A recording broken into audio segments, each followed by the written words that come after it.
was the Jon Moxley Jake Hager empty arena match, as opposed to the other empty arena matches that we've been having for the last few months, actually a success.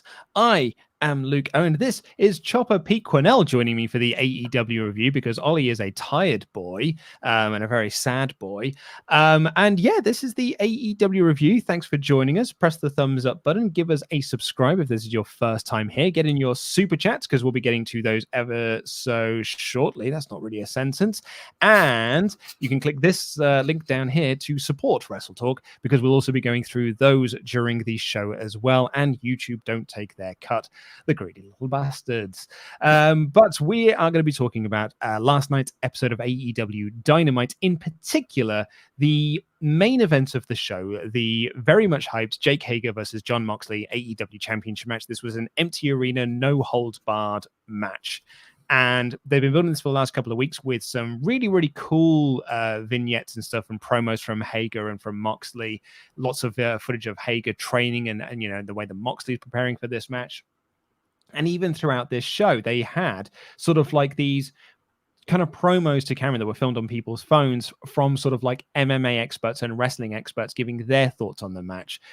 We had Ariel Helwani give his thoughts, like Taz gave his thoughts, Excalibur gave his thoughts, the Inner Circle did, loads of people that I don't know from MMA, even including a couple of actors, you know, people from Bellator. And it was, you know, they were sort of the MMA guys were all picking Hager because of his MMA background. Or, you know, Inner Circle were. But if you came from a wrestling background, you were picking Moxley because this is going to be a different kind of fight than Hager is used to. And that led to the match. And I'll be honest, I thought the build that they did throughout the show did give it a big match feel, which I didn't think it would have done, considering that it's Hager versus Moxley on TV. Yeah, I thought, the build to it I thought was fantastic. I thought those promos throughout the night were brilliant. There was one in particular where Taz broke down Jake Hager's submission that he does and the different grips he utilizes on the submissions and how they affect the hold. And it showed clips of him using that submission in Bellator and how he used it to great effect and how Moxley should really be aware of this. And it had like a proper, like, real, to quote WWE here, real feel to it. It really kind of elevated that match.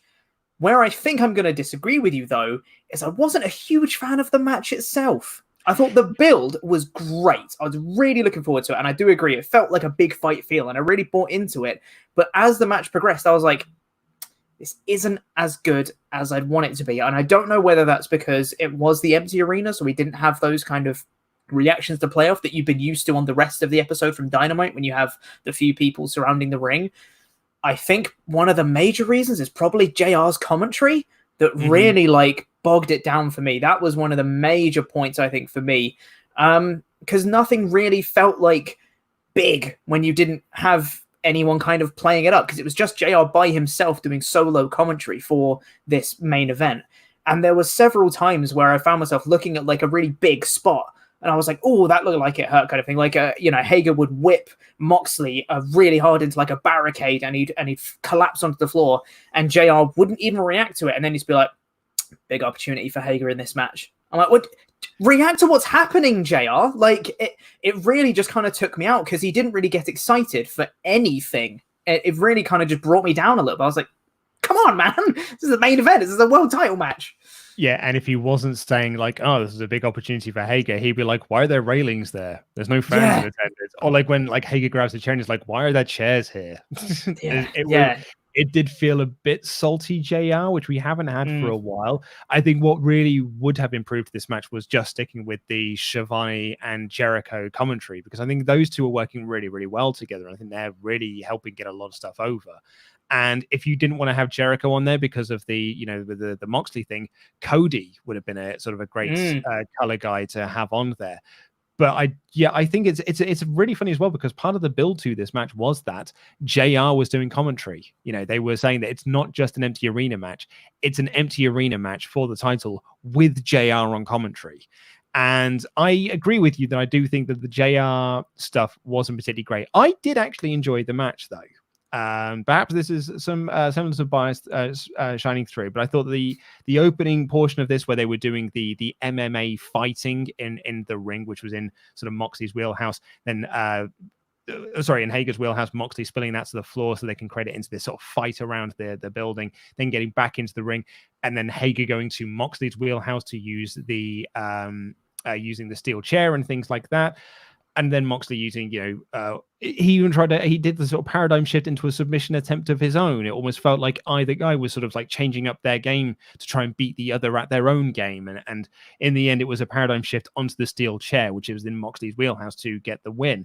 And Moxley's selling of the fight was really cool afterwards as well, because he really sold it like it was a huge, huge beating and a huge like obstacle to overcome.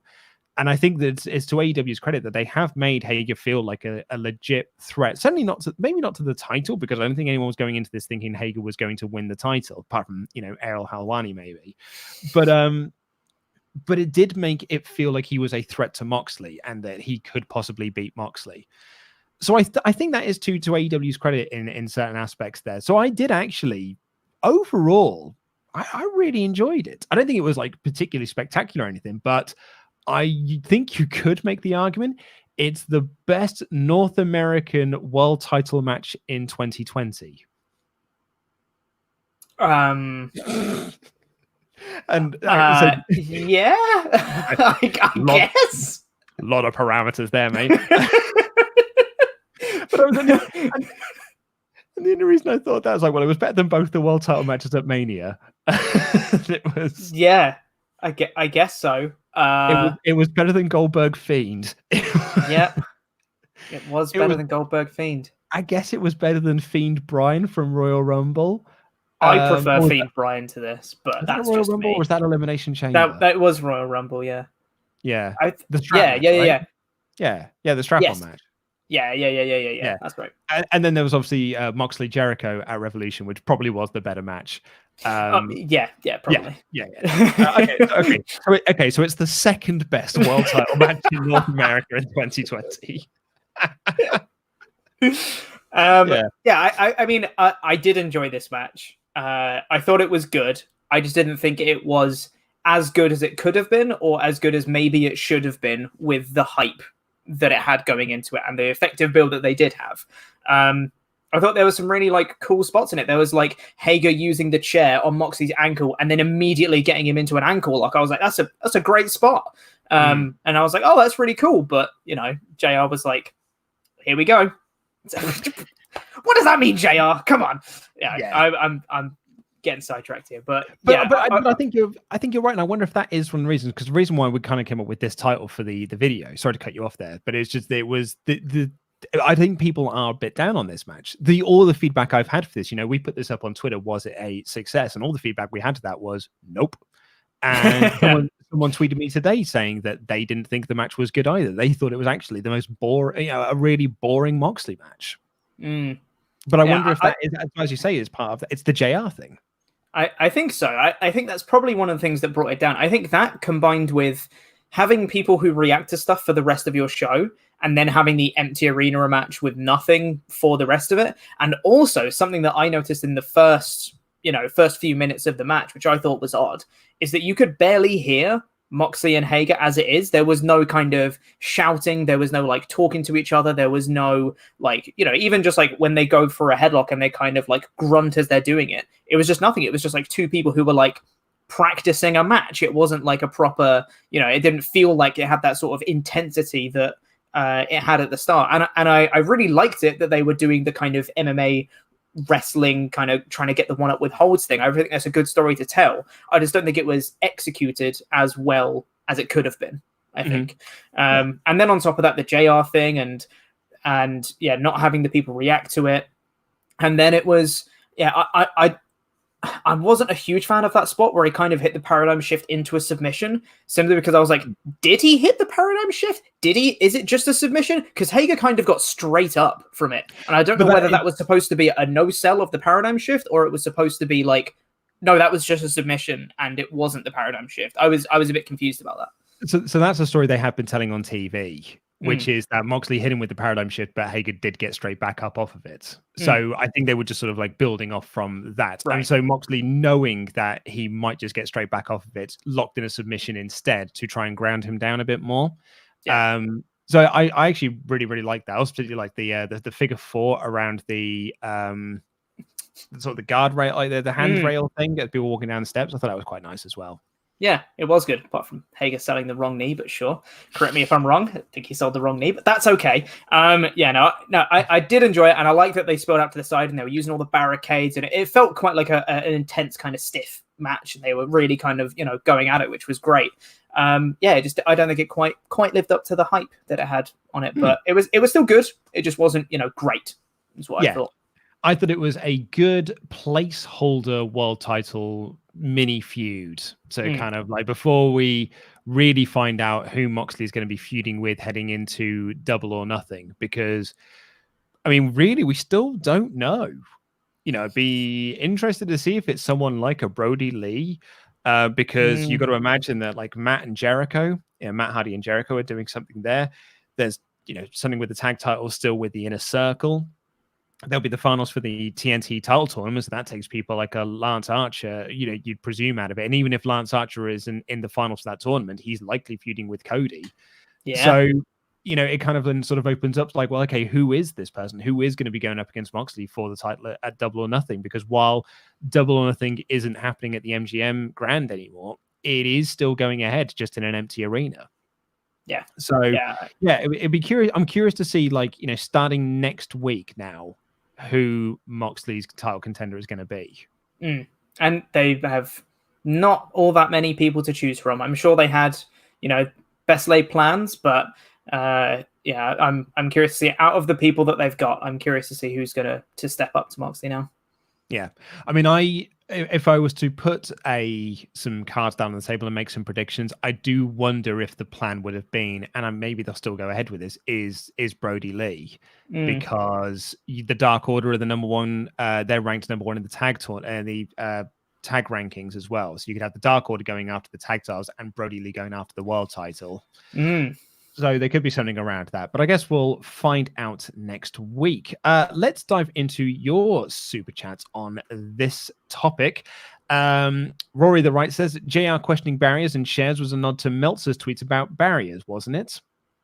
I don't know. I don't know, but do you know what? Don't play that inside of baseball. Because if you're... This is it. I always bring this up. It was in the Death of WCW. It's a promo that Kevin Nash cut once that Vince Russo had sort of cut from, because Vince Russo believed that everyone was reading the internet. And there was an incident backstage with a wrestler and a knife. And so Kevin Nash kept saying to the guy, hey, you're going to bring a knife out for this fight? And the crowd didn't react to it whatsoever, because they're not reading the dirt sheets. They're not like it's the sort of inside of baseball thing. And I, to be honest, maybe it was a reference to Meltzer's tweet, but for me, it just sounded like salty JR, and salty JR is my least type of JR. Yeah, exactly. It reminds me of New Japan JR when he was getting really, really salty about rules and stuff. The bad one, Ryan B. Bad, said, instead of JR, we could have had Tom and Byron whispering. Yeah, it's very true. Yeah. It's been a bad year for sort of like brawls and memories. There's a guy outside wearing a Finn Balor t-shirt. Oh, that's cool. Going to sweet him. You never see that. Wearing wrestling t-shirts outside of a wrestling thing. Well, going to sweet him right now. Maybe. Or is it screw the live stream? Just go do it. Hey man. It was that time, because I had a Finn Balor t-shirt that I was wearing at my local Sainsbury's, and a worker just came up behind me, just like behind my ear, and went, Finn Balor.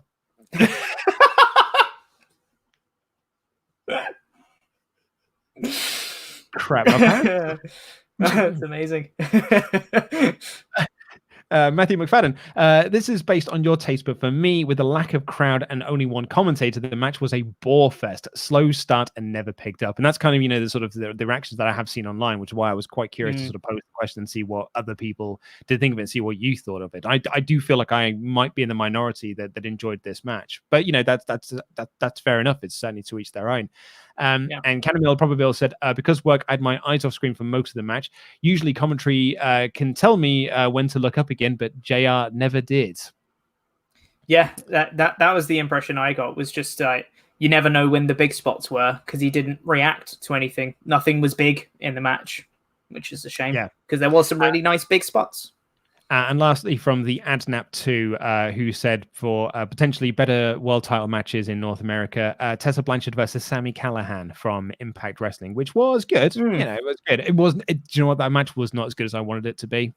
I was, and that's probably on me, but I was really, really hyped for that match. I was really looking forward to it, and I don't think it fully delivered. Yeah, I'd agree with that. I can't think of anything better. Maybe Fiend Bryan. Jack was really good. Did the Fiend face anyone at Elimination Chamber, or was it Goldberg at that point? I'm confused on timelines now. Yeah, Goldberg had won the belt by that point, hadn't he? Which is because we didn't have, because it was Super Showdown before that. Yeah, so we didn't have a world title defense at Elimination Chamber because Brock wasn't there and neither was Goldberg. Of course, yeah. So then Roman won and Baszler won the other one, right? Roman won. Sorry, not Roman didn't win a chamber. Who did win a chamber? Was Baszler and Baszler won. Was there only one chamber? No, that was definitely the tag chamber. The tag one, of course. It was only last month. Jesus. And then, of course, the SmackDown after, Roman came out and was like, "Me next," and then Goldberg was like, "Oh yeah, that's fine." God, I guess it's you then. Yeah. Jesus. God, that feels like so long ago. I know. It's like less than over a month ago. You know what I mean? Oh God. It was just about over a month ago. Anyway, time. On with the main show. The show with Jake Roberts doing one of his awesome promos as usual about Lance Hoyt, saying that Lance Hoyt. I've written here Lance Hoyt in my notes. Lance Archer. I did that 3 times before correcting myself. He's saying that Lance was made for this. The title is a ball. Do you want to take the ball away from the dog? He was, they're talking about like how he's so dangerous. He was forced out of this country and made to go work in Japan. He's a friggin' animal. I thought it was. I love Roberts' promos. For Lance Archer. I think they're so cool. Yeah, this is the first time I'm getting to comment on this on a live stream, but they are awesome. I love them so much. I love Jake the Snake, and these are fantastic promos. These are great. They're putting over Archer so well. Can't say more about that, really. They're great. Cutting it together with that sort of like short film that they did of sort of like in that that sort of like exploitation Rob Zombie style setting of him sort of like beating up all of these random dudes in this makeshift ring. I just thought it was rad. I thought it was so cool. So good, isn't it? Then that led into Colt Cabana doing a promo talking about his career and sort of putting himself over. He's like, I'm a bit of a, not to these words, I'm paraphrasing here. I'm a bit of a goof. But people do underestimate me because I am also a really good wrestler. Yeah, I'm a podcaster. Yeah, I'm an entertainer. Yeah, I'm a commentator. But I am also a wrestler. And he said, the Murder Hawk Monster's been all over Japan. I've been all over the world. And being the TNT champion really does mean a lot to me. So I thought it was a wonderful step up to put over Archer as this sort of dominating monster, but also putting over Colt Cabana as this sort of heart and soul guy that does want to be this champion. And he's not just some joke like Marco Stunt is for his match. And I thought this was it led into a really, really cool match between Cabana and Lance Archer. Yeah, I really like that Cabana promo. I think it's just generally because obviously I've been watching a lot of WWE just because I review NXT and SmackDown every week. It's refreshing to go over to Dynamite and hear what is quite clearly an unscripted promo because Cabana is so naturally charismatic and so able to just like carry and deliver a promo. And he's just saying things that normal people say, which is just so refreshing. And it was so... It made me so much more invested in Colt as a character for him to just say, look, these are all the things I've done, and now this is what I'm going to do. Yes, I might be a comedy goof. Yes, I might have done all this other stuff, but I can wrestle. I'm a good wrestler. I've been wrestling for 15 years. I know what I'm doing. I thought it was great. It really put him over. It was a really, really solid promo, which led straight into the match because, I really like the flow of it. Just have one video package, 2 video packages. Here's the match with those 2. Loved it. I thought it was really, really cool. And you had sort of Archer getting frustrated early on because Colt essentially was playing games with him, sort of like, Archer was on the outside getting like really sort of angry and stuff. And as soon as he goes into the ring, Colt would go outside and things like that. So Archer murdered him for a bit for doing that.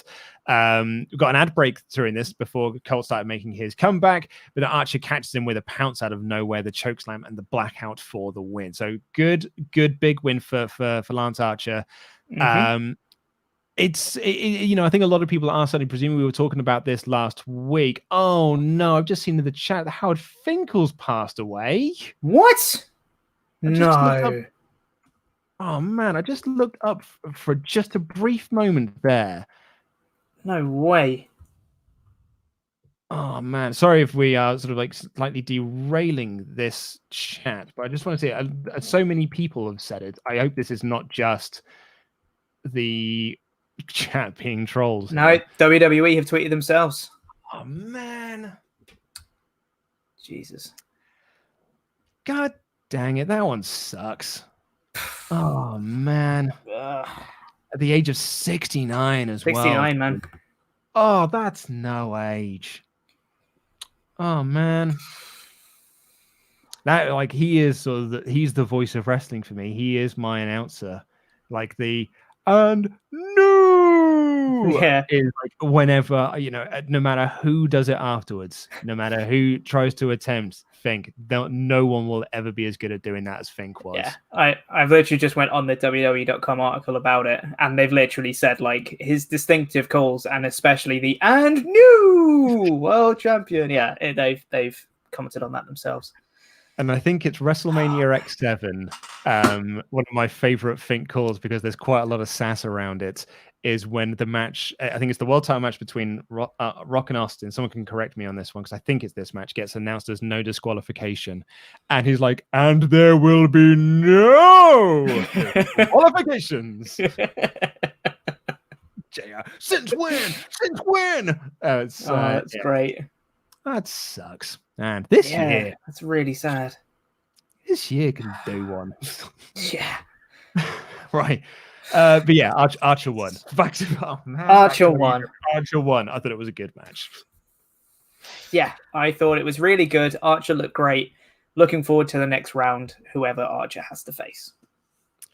Right, Britt Baker cut a fun promo sort of from her dentistry, which I think is a really fun setting for her to cut promos from, with sort of this flip chart of how you should be a good role model. And she is not a good role model because she's a dangerous. However, Britt Baker, the hero, fought back valiantly.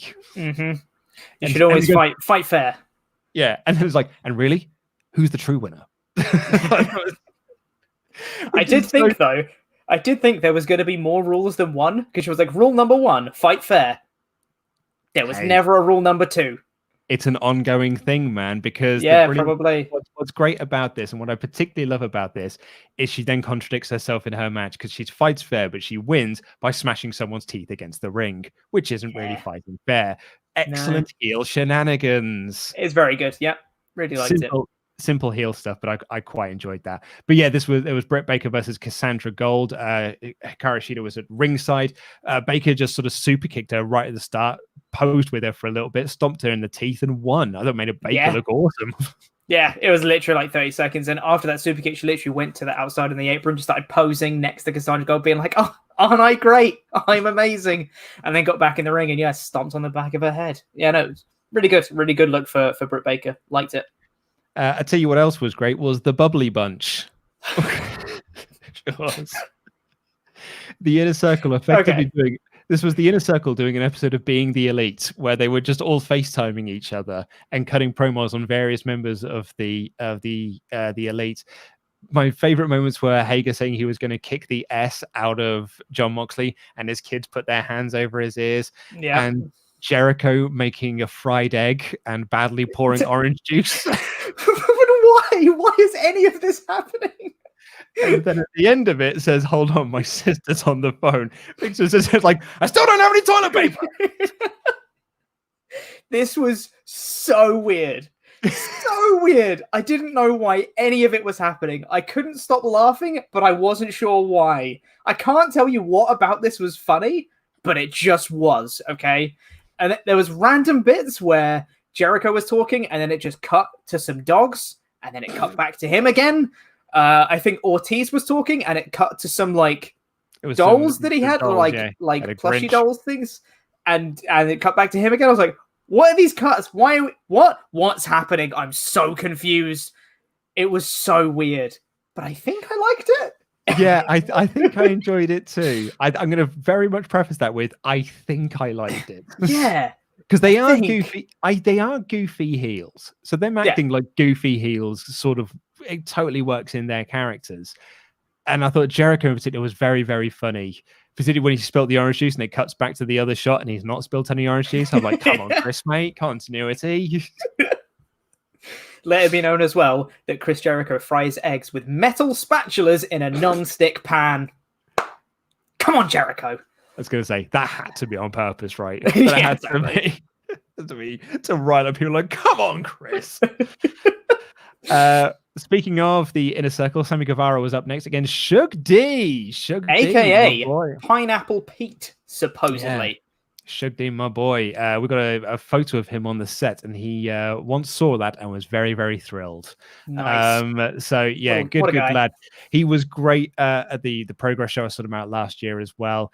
He does some comedy. Sammy shuts that down for a bit. Shug makes a comeback for a brief moment, and then Sammy hits his reverse GTS for the win. Cuts a promo after the match saying he's going to beat the S out of Darby Allin next week, and to demonstrate he's going to beat up Shug some more. Then Darby Allin runs down to make the save. Very simple and effective booking for your tournaments next week, which Sammy is in. You know, it's Sammy versus Darby. Made Sammy look strong, made Darby look like the hero. Sammy's 100% the heel. And you know, Darby's the face. Solid stuff. Yeah, you can't get much more simple than that. It was good. It was solid. Yeah, like there's nothing else to talk about. It was a good match, and it just built solidly for next week. It's good stuff. Yeah. Yeah. Also, shout out to Excalibur, because during his promo, he did it in front of all of his tabletop games. So he's a good lad. I've written here, does it in front of tabletop games. He's amazing. He also picks marks. Speaking of people getting wins to set up their tournament matches for next week, we had Kip Sabin versus Chuck Taylor. This was Chucky T beating the ever-loving F out of Kip Sabin for quite some time. You had Jimmy Havoc getting annoyed around ringside because, you know, they're friends. They're currently rooming together. And you had Jericho making fun of him, saying that he lives in a box. And Havoc tweeted out today saying, I actually live in their basement. Just thought it was really funny. Kip was one. It was actually, I say this was Chuck beating up, but I thought this was quite back and forth at times, because one man would get the advantage bit, the other man would get the advantage, one man. So it was quite back and forth, but Chuck looked very, very dominating when he was on top.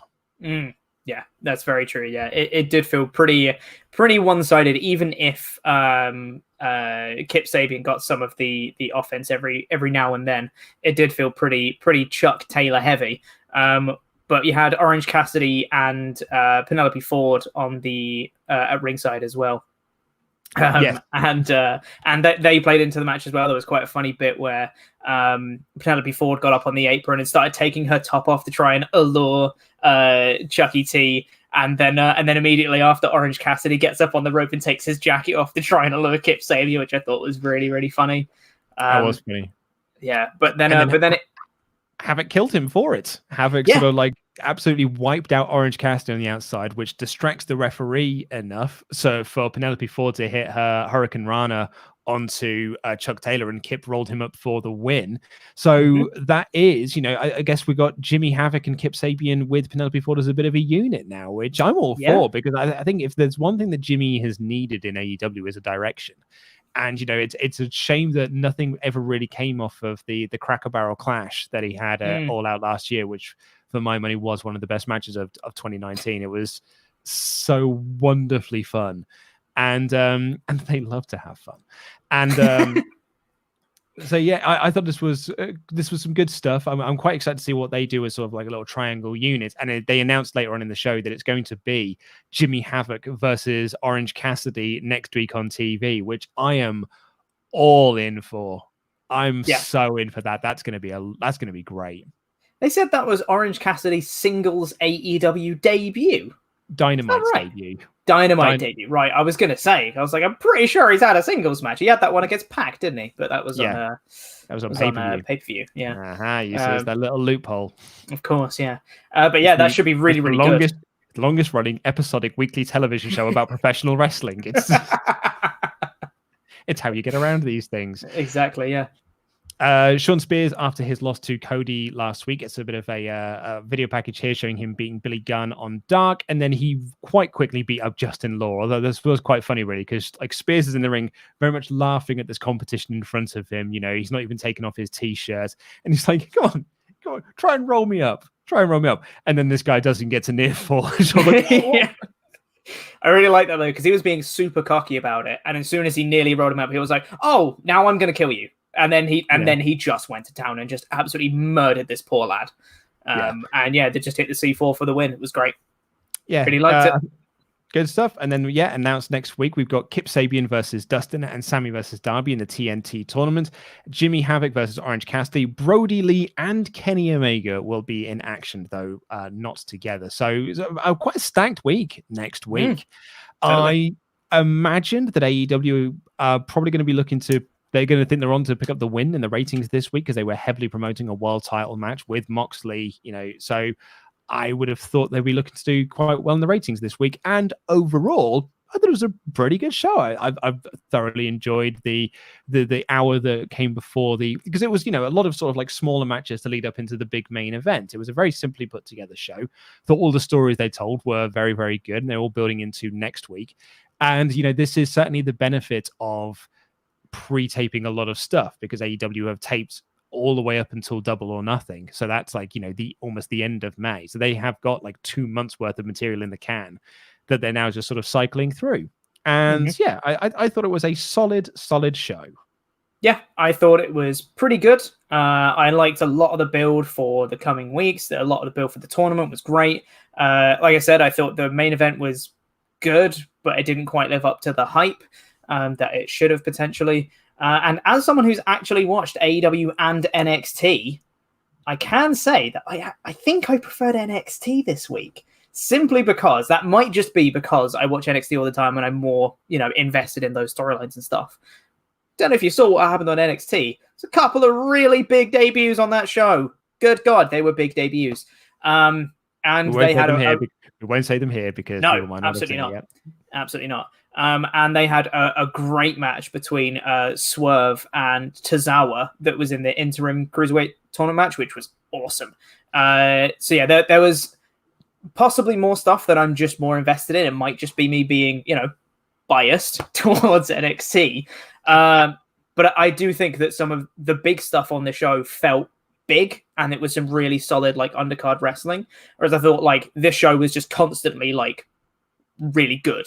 Whereas I think NXT kind of had a couple of downs, but with the big stuff felt like really, really big and really like over the top and good. So yeah, very similar, but I'd say NXT just edges it. But that was going to be my question actually, as to which show you thought was the better of the two this week. And looking at it on paper, I've not actually seen NXT yet, but yeah, those debuts that you spoke of sound rad. And I saw a GIF of the Swerve Tozawa match, and boy, howdy, that Swerve's a good talent. He is, isn't he? Oh, he's good. He's good, mate. He's good. There's also a brutal spot from Tozawa who does like a running cannonball from the apron into the barricade. Oh, yeah, he did that on Raw. It was nuts. Oh, yeah. Don't be taking those bumps. That's the one that Jerry Lawler got in trouble for because he called it the ramen noodle moonsault. Yeah. Which it was completely out of line. But I did love Matthew tweeting about that, saying, I can see why people are really upset about Jerry Lawler's call there. It's clearly a senton. Yeah. Right, let's get into the rest of your super chats for the. Actually, no, do you know what? Let's first do your Patreon shout outs because Pete said them to me and I didn't put them in my documents. Hold on. Hey, so Ollie and I have been recording our WrestleMania 21 review, which we're hoping will either go up on Friday, but might go up on Monday. It depends on when we can sort of get together and get it finished. I don't think we're going to get any recording done today. And we've got potentially some No Rolls Barred material to be filmed. What? Potentially. Crazy. So we're hoping it's going to be on Friday, but it might be on Monday. But yeah, we've already talked for about 2 hours onto it, and we've done the first 3 matches. So yeah, it's been a lot of fun to revisit that match and to revisit that show, in fact. And if you are one of our $25 and above pledge hammers on Patreon, you get your own personalized shout out, like these chaps here: Robin Banks, Lee Roberts. Woo! Thank you very much. All-Star Chuck Turner. Woo! Very appropriate for this show. Marcus, he's got soul. Campbell. It's a football joke. It's a football joke. Mr. Patreon 1000, Mike Perry. Woo! Nice. Yes. He can last Sean Fur longer than you in the ring. It's a brilliant pun. It's great. The Second Coming, Kev Jr. Oh, Woo! dearie me. Yes. Becky's favorite brother, James Lynch. Woo! Yes, I'm sure they are definitely related. Let's have a drink, Chris Merriman. Yeah, woo! Yes. Thanks, Chris. The Hitchhiker, is it Misha? Misha Daniel. Well, I did it to rhyme with Hitchhiker, so I assumed it was Micah. Micah, the Hitchhiker, Micah Daniel. Well, now you got it both ways. There we go. Tantalizing Travis Magdalo. Woo! Very nice. Yeah. Duncan, just Duncan. Woo! And finally for today, Ari the Boozerweight Feldberg. Woo! Yeah. Thank you, everyone. And who we got doing our super chats and moderating, Pete? Oh, yeah, I didn't get those ones. God, you'd think that me, who's looks after the moderators, would, include the moderators in the shouting of the outs. The person who's gathered the super chats for us today, Garage Art with a V, Les. Thank you, Cheers, mate. Les. Cheers, Les. And according to the rotor, we've probably got the mod mother Gina in here, let's be real. And we've also probably got Hawkeye Jeremy Runner. I think that's it. I don't know. I'm sorry. I'm going to check Discord. Do you know what? I'm also going to shout out Bumhead Rob. Just because. Probably. And the best Daoud. The best Daoud as well. Yeah, he's around. Yeah, that's probably everyone. I don't know. While we're at it, why don't we thank Tomo as well? He's here too. Yeah, why not? Thanks, Tomo. Cheers, Tomo. Yeah, I think it's probably all the moderators. That's fine. Okay, over on the support WrestleTalk link down below, wrestletalk.com/support. We actually had a few from yesterday as well that came in during the stream, but we had and I want to apologize to those people who didn't get their super chats read out. It's just because we had so many tabs open and we had a lot of moving pieces, so I've just missed those. But Sean Cardia said, just seen the news and tuned in, obviously in relation to the WWE releases. It's shocking. Thank you for covering this right now, guys. I know it's late in the evening over in the UK. This is crazy. Hope most of these wrestlers have a lot of success outside of WWE when life goes back to normal. Yiddy Yada said, keep up the good work, guys. Been watching you for a long time. Upset about the news today, therefore sending you my WWE Network money. Bought a support wrestling t-shirt a while back and made it all the way to Florida. Thank you and stay safe. Absolutely, you stay safe out there in Florida in particular. And Pace Dawn said, Vince says, look at the bright side. Now the remaining talents will stop complaining about having to work live. On to today's topic, however, Jobber JJ got in touch to say, didn't feel like watching NXT live, so I didn't. AEW was great. Jericho on commentary was goddamn incredible. I love Sami, and the Bubbly Bunch should be a new sitcom. Lance Archer is a joy to watch. Thank you, WrestleTalk, and all the mods for your hard work. Thank you, Jobber JJ. Thank you. We've also had a donation in. I'm not going to read the name because the comment says, can this be anonymous? Yes, it can, and we very much thank you for your support that you've given us. You guys absolutely rule. And Average Wrestling Fan said, I'm enjoying that Sami is getting mic time without Jericho there to speak for the whole group. Hopefully he can keep improving. Inner Circle segments continue to be a highlight, which are always fun. Looking forward to Quizzlemania. Plug it here. Yeah. Indeed. Yes, Quizzlemania was meant to be last night, but we didn't think it was appropriate to do it last night with everything going on. So we're doing it tonight instead. It's going to be Ollie Davis versus the debuting Laurie Blake versus reigning champion Randy Andy Datson, who is putting his hair on the line if he doesn't win. And special guest Brian Zane from Wrestling with Regret. So we're really excited to have Brian onto the channel and part of the quiz. Yeah, I think it's going to be a really fun show. Check it out. The mods will probably put a link to it up in the chat, so you can go there now and you do that, mods, and set yourself a reminder so you can check that out later on. And it's also available as a podcast. So search on Apple Podcasts, on Spotify, wherever you get your podcast from. The audio version of it is available, and it is lovely stuff. Yeah. So can't wait. on with the super chats. Colostopia said Moxley was good, commentary wasn't. Yeah, I think the commentary might have really hurt the match on this. And he adds, Moxley, we're just getting it all over the house. The man is a legend. Sami proving 100% that he is Latino, and Jericho bad editing on the juice. So good. Have you got the document open? I do, yes. Cool. Do you want to take the next few? I shall. General Dynamite related super chat's got one from Ben Isaacs here that's saying, I'll be honest, after yesterday, I was just entirely disinterested in watching wrestling in general. I just couldn't get into the show at all. Do you know what? Yeah, I think that might have been because me and Ollie said this on yesterday's stream that we did, that, we've got to watch Dynamite in the morning, but it really doesn't feel that important anymore. No, exactly. Yeah. I felt that way watching NXT and watching Dynamite. I was like, it just doesn't feel right, does it? But, yeah. Some general wrestling related super chats now. We've got one from Duffs101 who said, after Saudi Arabia and now this week, why does WWE keep making it so hard to feel pride in being a wrestling fan? Wow, being a fan of wrestling and being a fan of WWE, I feel like also of WWE's business practice, I feel two very, very different things. Like I'm very proud to be a wrestling fan, but WWE's business practices I am less fond of. Yeah, it's a shame just because in the general public perception, WWE equals wrestling, which is really annoying because I don't really want to be defined by WWE's actions, but sure. Garage Art with a V, Les, thanks for the super chat, mate. Thanks, mate. Moderator Les. Unrelated, but yesterday's WWE story has made me more pissed than any storyline ever has. It's one of those situations where wrestling meets real life. Yeah, it's gone way beyond the wrestling bubble, this one, unfortunately. Yeah, it's not been a great week for WWE PR. No, exactly. Austin Tussey, do you think WWE is going to prioritize people who want to be released first? And R.I.P. Finkel alongside JR, the voices of wrestling, in my opinion. Yeah, no, I completely agree with you. It's like I thought WWE got rid of Fink too soon in terms of taking him off doing the announcing duties. I always thought that he had so much more left to give. They took him off TV because he was too old, and I think he was only 40. Like he wasn't old at all. Like he would, which is a real shame. Do you think the WWE are going to prioritize people who want to be released first? Possibly. I think Ollie said in his news today that some of it was just, they asked, do you want to go? And some people said yes. I would have thought that's probably the Rusev situation.